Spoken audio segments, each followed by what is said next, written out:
This is Brent of the Brookbush Institute, and in this video I'm going to show you guys the hardest dumbbell press progression I've ever come up with. I'm going to have my friend Melissa come out and help me demonstrate the asymmetrical press. Now, if you watch the multi-planar dumbbell press progression video, you might have an idea of what I'm about to show.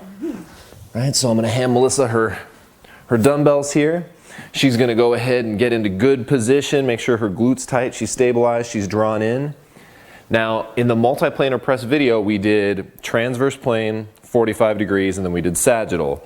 What I found when I was messing around with this myself is that if you do transverse plane in one arm and sagittal plane in the other, it's really hard. It's just a really tough progression to do. And probably fairly functional, right? Like it's definitely creates some torque force that you have to stabilize, right? A rotational force that you have to stabilize for. You have to move your arms kind of independent, which is a very important thing to get down for sport. You're kind of strengthening different motor units on either side at the same time. You can imagine your shoulder girdle is having to stabilize in a fairly unique way. This is a super challenging progression.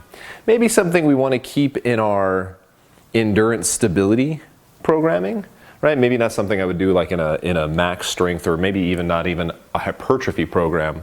But in that stability endurance phase where you're doing a little higher reps, I definitely give this a try. And you notice how she's switching back and forth. It takes some coordination. Is that hard enough? It doesn't look hard enough for you. Are you sure? She's having to think a little bit. That cognitive training while you resistance training is not a bad thing. This looks way too easy. Melissa, go ahead and get up for a second. You know what I'm going to have her do, right? Like, let's do this on a stability ball. Asymmetric loads on a stability ball. Melissa's core is going to have to work overtime. All right, here you go. Let's see you just knock out like 24 total, so 12 each way. No? Okay. Scoot back that way. Make sure there's no weight on your head. Her glutes are nice and tight. As soon as she drops this down, she's gonna feel how this whole thing wants to move this way, right? So her core has to stabilize really hard, and then all of this is gonna wanna shift this way as she goes this way. Make sure that the sagittal plane one, right, is elbows really close to the side with your clients, because they'll try to cheat and start trying to get here so they're a little bit more balanced. How you doing? You're starting to sweat a little bit. Is this tough?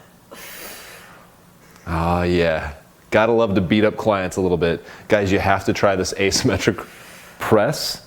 I mean, try the multi-planar presses first. Just get used to doing different planes on your dumbbell presses.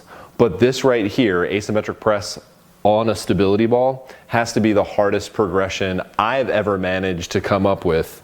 How are you feeling? Great. Good. All right, guys, if you have any questions or comments, leave them below. I look forward to hearing from you.